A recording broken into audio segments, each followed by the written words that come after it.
Alright, so what I've seen is you drill some pilot holes in there and then you gently tug.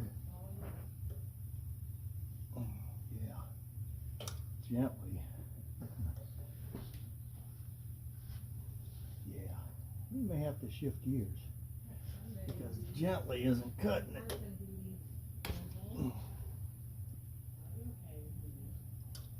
I have to get better pliers.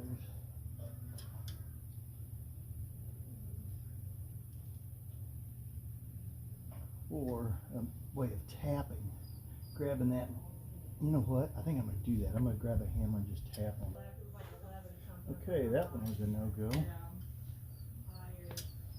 This one I'm not going to have as much leverage on. I'm just sure they make a tool for this.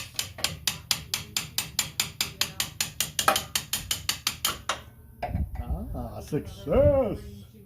A redneck's way saves the day. Alright, get it cleaned up. Okay, we got a little bit of black residue left over from the first seal. We're going to hit that with some brake cleaner, try to get that all cleaned up because you only got one shot at that resealing before you peel it all back apart because it didn't seal. So we're going to try to get that cleaned up. Say when.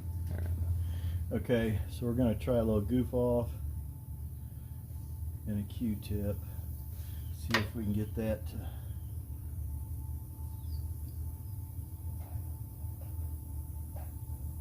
Oh yeah.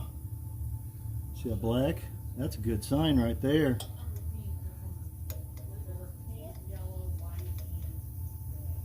Oh, Philip called the ball on that one.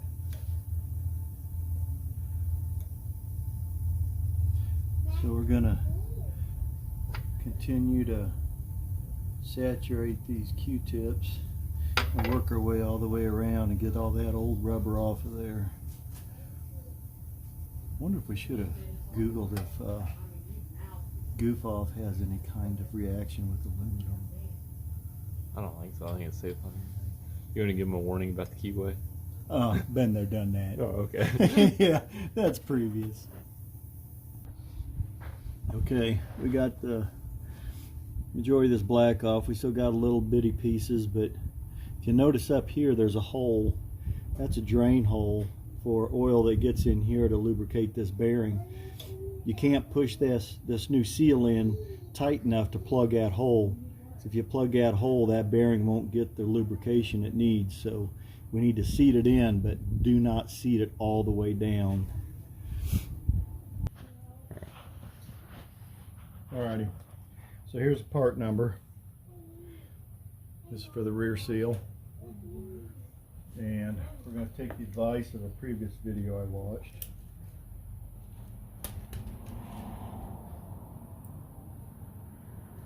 On how to get this seal seated.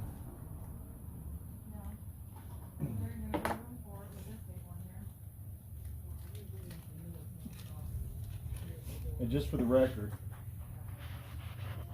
when it comes to garage injuries, if you refer to yourself at any given time as a redneck, you never leave the garage for anything under 4 stitches. If you think it's going to be above 4 stitches, then you risk not being a true redneck. But anything 4 and under, stay in, get it done. Agreed, Philip? I would almost go to 6. Would I you? think 4 you might be able to do like a hose clamp or something. You're talking to the True. person who placed his finger and Dog. just super glued it shut. Well, we've all done that too, but I didn't have any out here. That pushed in real easy. So what I'm going to do is just ever so cautious. You can see that the hammer I'm using is somewhat of a smaller hammer because I didn't want to get too rowdy with this. So I'm going to try on this side. Make sure that Look, it's popping right in. yeah, I want to make sure. There you go. Okay, so I want to make sure that that lip isn't going to fold out. And let's try to get this side in to match it.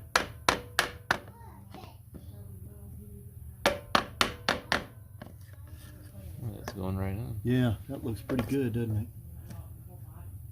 Try to get this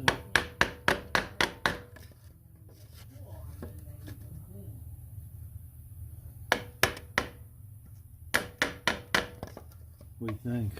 That looks pretty good. Maybe that bottom corner by you. Yep, you're right. Right there.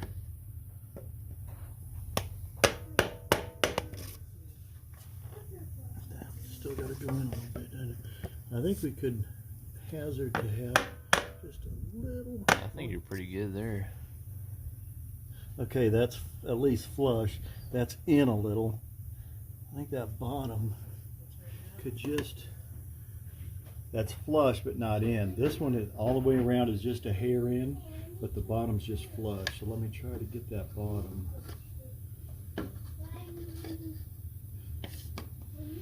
Ever so tapped in.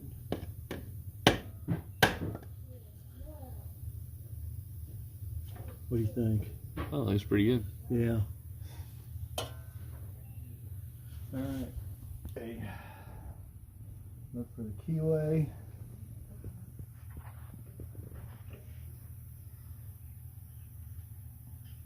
Come on. Oh, forgot the bushing.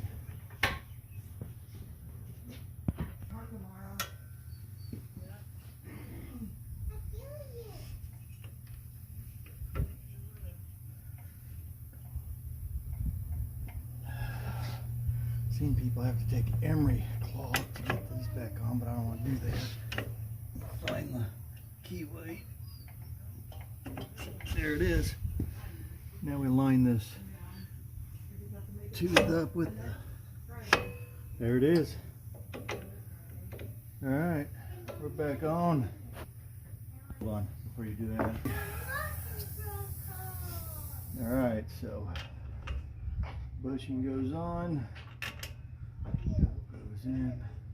Hand start the bolt.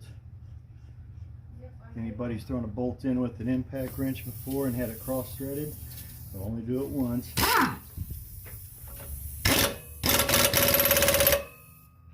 That was to 70-ish torque pounds.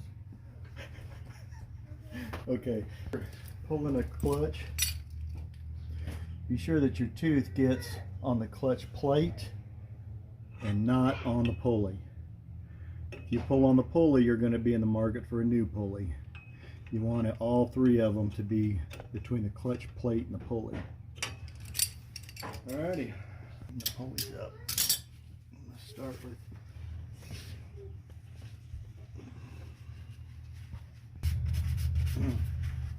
okay, we got the pulleys cleaned up. I just got to get the suds off of it.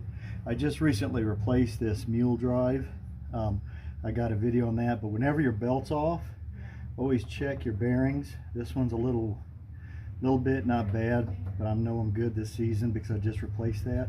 But also this one here, always give it a shake, because now's the time that everything's tore apart. Even though you don't have the part, well worth waiting a couple days to replace it while everything's off. So we're gonna get all this mess cleaned up and get this belt back on and get things squared away. Okay, so we got the belt back on. We did it with no tools. I was able to get it off by myself by pulling this mule tensioner here and rolling the belt off. But getting it back on was a bigger pickle. I had to pull the mule tensioner, and then Philip will go around and show you what he did. And between the two, While he was pulling on that, I was pulling on this pulley here with the big old spring on it. I yanked it all the way this way. and that gave enough tension to get that belt on without ever having to remove a pulley. Alright, so we got those two engine mount bolts re-loosened. I'm coming over here to get these two. On this side, you can operate it with a, come on now. Okay, snug that down a little too much. Get that loosened.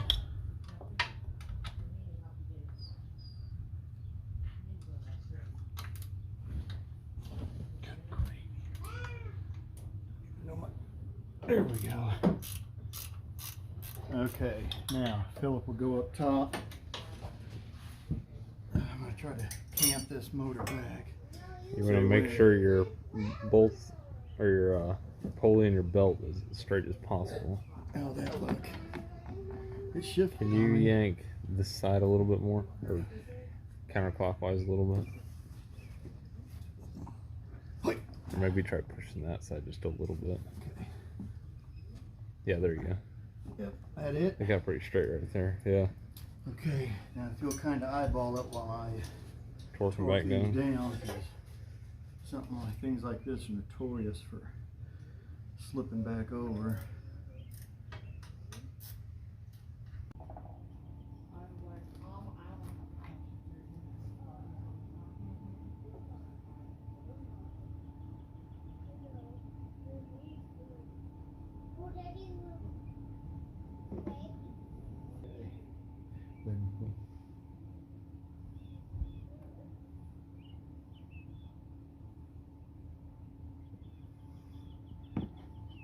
Okay, another sign of redneck is when you're sure that the oil is at the proper level, you're not ashamed to wipe it with your hand.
Alright, we warmed it up real good, gauged the clutch, make sure it was working fine.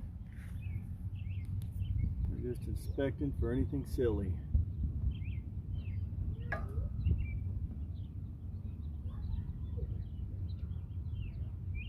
Looks good, nice and dry. Tech support.